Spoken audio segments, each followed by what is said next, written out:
it's time to jump into some Assetto Corsa with the Oculus Rift. This time we're going to do a full-on race in sim racing system, and we've got the BMW ready to go. We've just finished qualifying and we managed to put in one last lap before the qualifying finished to put us into 7th out of 16th, and I think we're still in the top split, so that's not too bad. It's not too good, but it's you know, the normal. We'll probably finish somewhere at the back, but so that's qualifying, just finishing now, and we're going to the race. Interestingly, oh dear, we've got to find the mouse because we've got to do some settings quickly. Fuel, we've got the right amount of fuel. Tyres, we're going to go for medium, should be alright. I don't even know how long the race is. What does it say? 10 lap race. Okay, so medium should be fine. Fuel, we're okay. Okay, we're all good. We're doing default setup again, and we turned this time. We have turned traction control off though, so a little bit more. We've got to be a little bit more careful on the brake. Now, one of the things I wanted to talk about in this video was the setup of the apps in game and what works really well with VR. And the setup we've got here, we've got the tyres to the right, we've got the electronics just below the position, and the delta just above that, and then we've also got, which you can't see at the moment, okay, we're getting ready for the start, you better concentrate here. We've got Assetto Corsa nicely positioned, and the you see the top left there. Oh, we weren't in gear. I've got tripped by Kunos. There's a bit of a Rosberg wrong mode there. We've got Assetto Corsa on the right there. It's quite big, but it's there in our vision, so we sort of can glance at it without moving the head, which is really nice. And having the gear shifter in the top corner allows us to see when it turns red, so we know when to get the shifts right. Because some of the cars, I think the onboard shift lights might not be spot on, and sometimes that's better than the car. Don't know what I'm pointing at because you can't see that, but you know what I mean. Sometimes the app is more accurate than the in-car in terms of when to shift, or it's more clear. So I mean, in the case of this car, we've got the dash. Oh, someone's gone off to the right there. We've got the dash with the RPM and the speedo, but then we've also got, with the BMW steering wheel, the really nice lights telling you when to shift on there. So with this car, it's not too bad actually. With some cars, it's nice having the app version. Then we've also changed the. We've got to watch out here.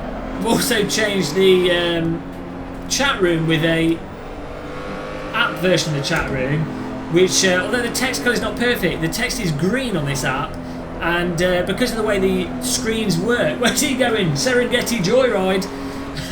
Oh no, we got distracted by Serengeti Joyride guy. We're going to get overtaken there. Because of the way the screens work on the VR headsets. Oh, rear end in, coming up. The green pixels, there's more green pixels, or the green pixels are easier to view. That also sort of partly is the case because your eyes can pick the colour green easier than other colours. They're more sensitive to the green wavelength. So having the chat room like that makes it nice and clear to read anyway. That's what we're getting to.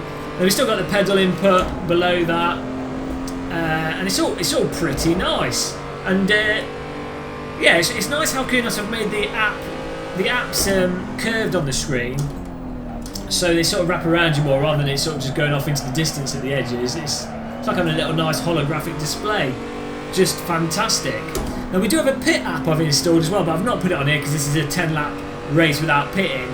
But there's a really cool pit app where you can set your pit strategy and then choose of you know, which one you want to actually do when you go to the pits, and when you pit it automatically does it, and that looks awesome on there. But we're not, as I said, I've not got it on the screen now because well, we're not using it in this race, but we'll do that in another video. But the main apps that aren't already in by default, let's go down again there. Assetto Corsa, which everyone should know that's the car position app. Well, there's been a collision. And he's coming back onto the track, but he'll be coming on slow. Let's try and pass him on the right. Yeah, Assetto Corsa is the main one, and then the chat room, which I'll link the apps in the description with a sort of race department link to the downloads. Other than that, I think all the other apps, the tyre app we've got, which is really useful, especially with this car, so when the tyres are off, you start sliding laterally. They're all apps that are included in AC now, and of course, Sim Racing System is a separate app. I'll link to Sim Racing System in the video description as well. So outside of that though, just superb. The fact that we can just jump into Sim Racing System and drive in VR as well, but also on this Mugello track. I forgot actually, I've got the corner names at the top, because someone's trying to make a barge move down our left. we've got the corner names at the top. I just put that on. I can't pronounce half the corner names. But yeah, this Mugello track in VR. VR explains this track so much more. I mean, on the screen, it's quite obviously a hilly track. You know, that's not really like a secret that you wouldn't notice on a screen. But some of the corners are so steep, so steep. This guy on my left. Try not to watch out. Oh, over the curbing. No. Sorry, dude. I scratched his bodywork there. I was trying to like defend off the inside a bit. Oh, no, he's come back behind me. Oh. Okay, that's one way for him to pass up the inside. Can't believe we caught that. But yeah, some of the corners in on Mugello are so like off camber and so ridiculously steep. I never realised how steep they were on the monitor. I just sort of, from playing on the monitor, I just had them in my mind as this is a corner you really have to brake and you really have to watch out for the car continuing to understeer on this corner. Whereas now, it would have been immediately apparent on a VR screen as to why that was happening. That was because the corner is literally like a ski slope, cliff edge that's off camber, and in 3D that's just so obvious. It doesn't need testing to find out. Let's cut these corners nicely. This car has a really tight envelope. It's a BMW T300. It's a really tight envelope where it's super happy and grippy and does what you want. These are the steep corners I'm talking about. And then if you stay in that, it's perfectly fine, especially when your tyres are on. Totally happy car. Have the traction control off. Really nice. All makes sense. Turns in on the brakes really nicely. Really subtle. But it's literally only a couple of degrees. Whoops. And then if you go outside of that range, you're off. You're literally sliding all over the place like a concrete block on an ice rink. So you have to really be subtle with this. But I think I'm glad I turned the traction control off, because the traction control with this car hides its subtleties, unsurprisingly. Many of you would say, obviously.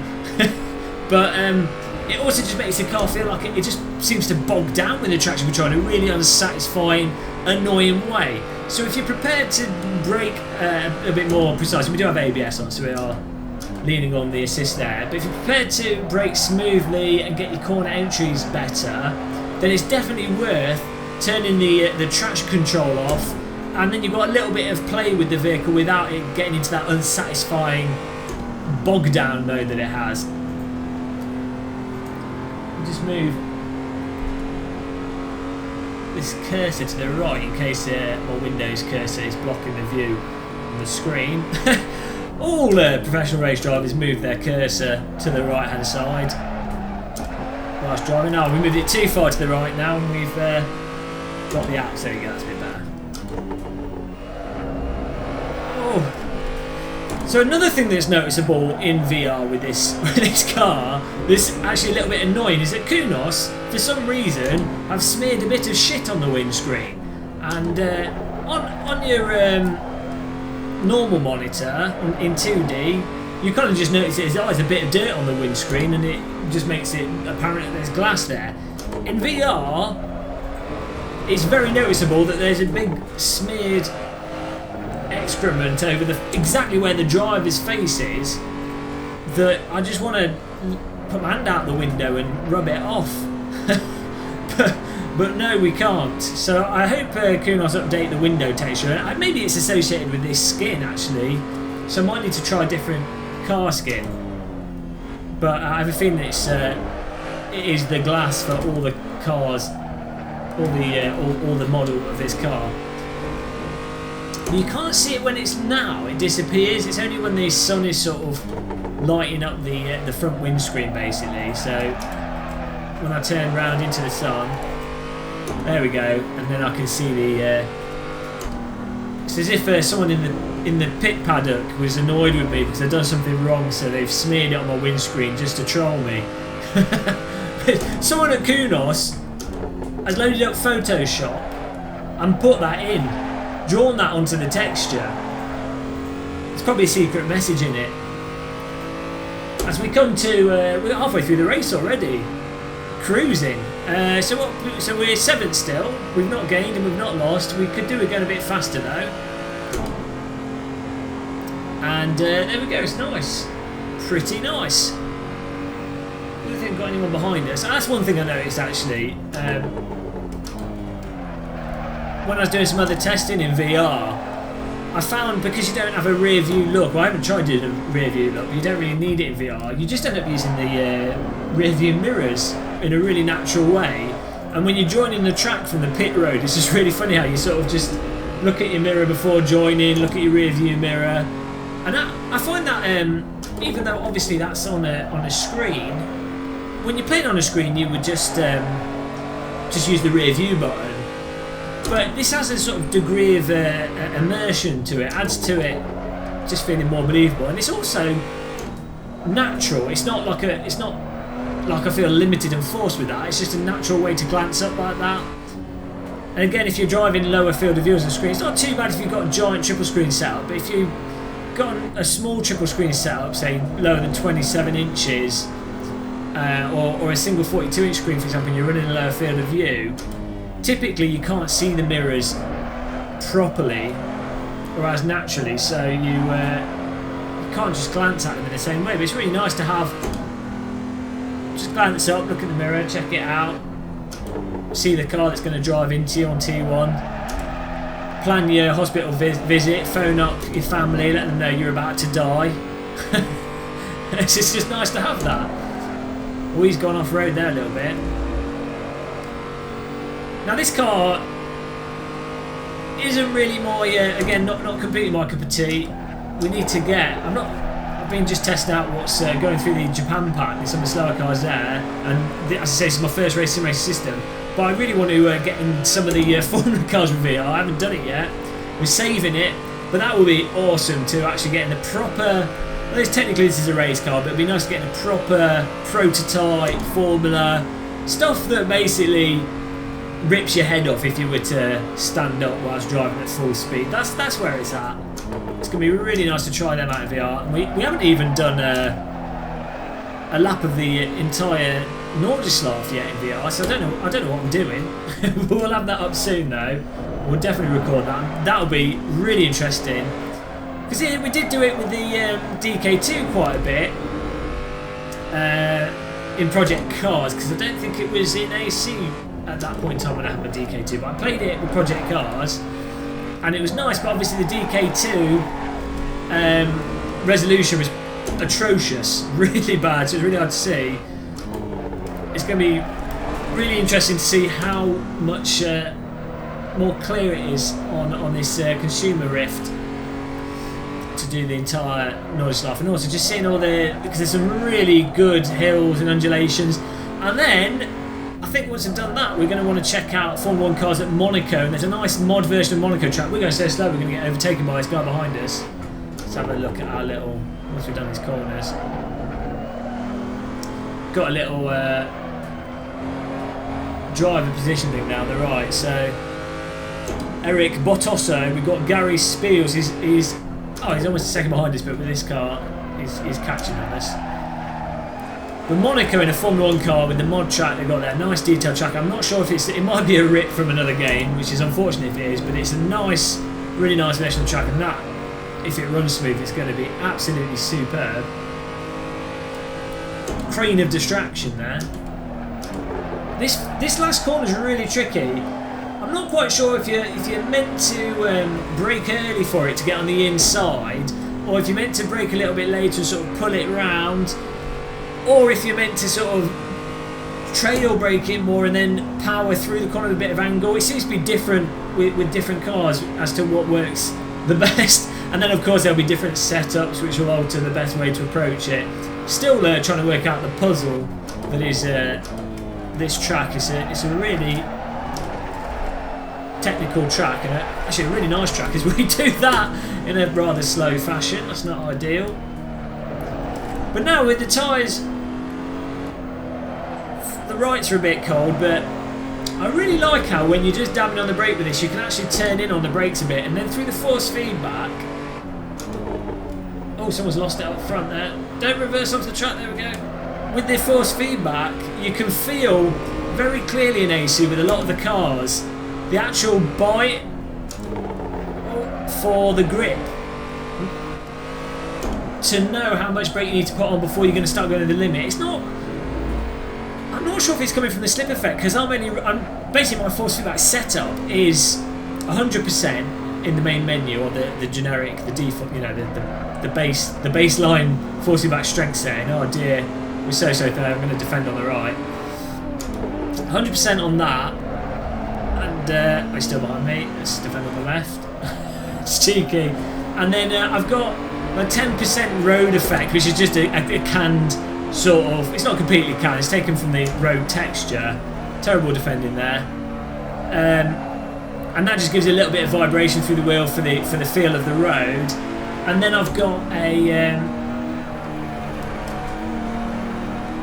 he's being careful. I should have just Hamiltoned him there. I should have just gone straight in, gone onto the grass, took us both out, and ruined my race. Oh, okay, he's giving us nice space there. Yes, and they've got a slip effect on about 15%, which just gives us a vibration for when the fronts are going out over it, and it seems to affect the self-aligning a tiny bit. But for the most part, it's literally the vanilla effects, and that seems to be enough to give this feel of the grip to respond to it. But it's very tight, it's in a very small range, and it's very subtle with this car. With some of the vehicles it's more obvious. The Lotus 49, it's a lot more obvious, the limit. He's slowed down a bit more as expecting. Whoa! Tyres giving out there. So, okay, yeah, the tyres definitely started to go, I think, or I just cooled them down too much. But yeah, with pretty much the default force feedback, you're getting a really good feel in that tight limit. I think, okay, other people are probably having tyre issues, that's why people are losing it on these corners and running wide. Might be time to put the traction control on. But that might be. I think in the last sort of 2 patches, it was maybe not this recent patch, but the one before, where they seem to have done quite substantial changes in the. I'm not sure if it's tyre model or suspension model, aspects of how they've changed it in terms of. There's more sort of give under the limit and more progression under the limit, but the over the limit controllability over the limit is much more abrupt now and much more unforgiving. You can still handle the cars over the limit, but it's a lot easier to get into a 4-wheel slide now, where if you go over it on all 4 wheels, that's it. You really have. You're going to be visiting the grass. We're going slower, lap on lap.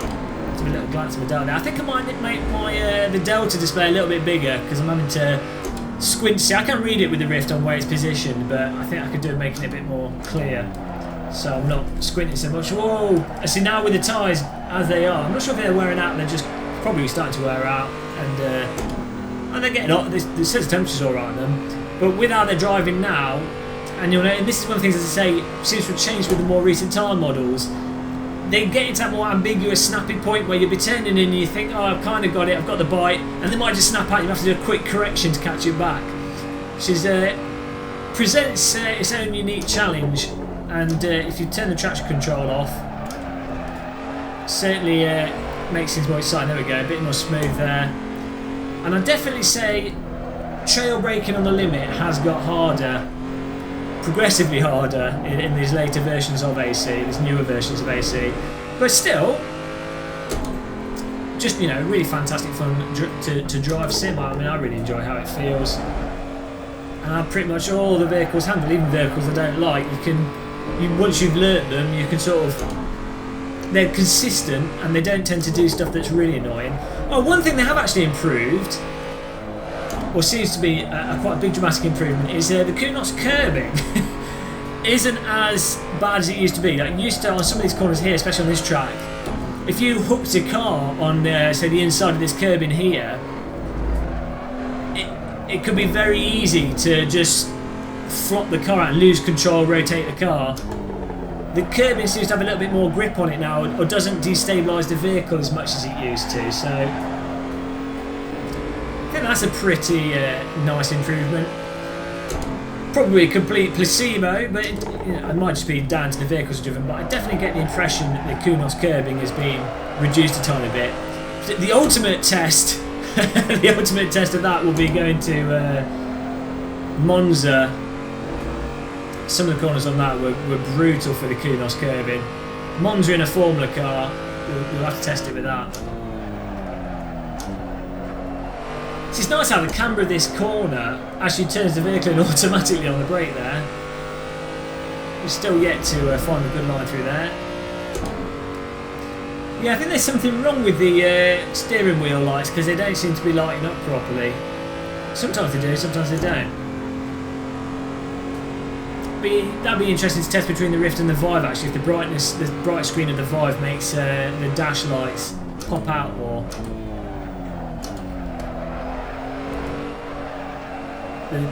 The real manly thing to do after the lights are working now, so that's weird. Maybe it's just some of the gears. Yeah, the manly thing will be to turn off the ABS as well. We'll go all in. That'll be next race. So we're on the last lap. The flag is right in the top left-hand corner. I didn't realise. Shame we can't move that, but I guess we can be aware of it. And our fuel gauge is right there as well. If we totally didn't realise that that's where they were, we could have run out of fuel and we could have thought we were still had laps to go. We've got this car coming up behind us. We're holding on to our... we've got 6th. We've gained 1 place and we're technically in the points if this was Formula 1.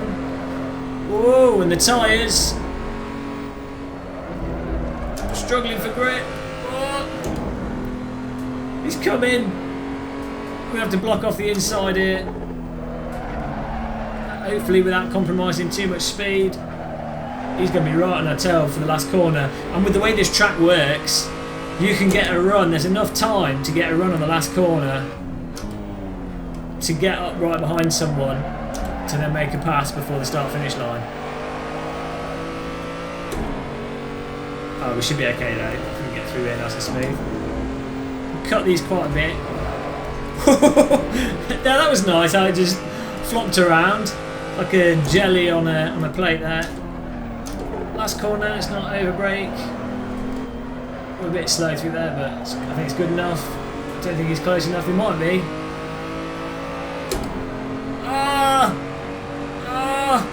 It's going to be close. No, we're all right. He's trying. He's close. That's fantastic. So that was a race in the with the BMW on sim racing system. The way that sim racing system's got things set up now, they've got a whole bunch of different cars, and then every hour there's a different race. So basically, any time of the day you can load into AC now and do a proper race, at least one an hour, which is fantastic. So I hope that helped you or was interesting. As I said, I'm going to put the links to the apps in the video description, so you can see which apps we were using. And that was the main thing I want to talk about in this video. But we'll be doing more Oculus Rift videos with Assetto Corsa soon. Thanks for watching. Don't forget to subscribe, like, have a cup of tea and a biscuit, and I'll see you in our next video. Goodbye.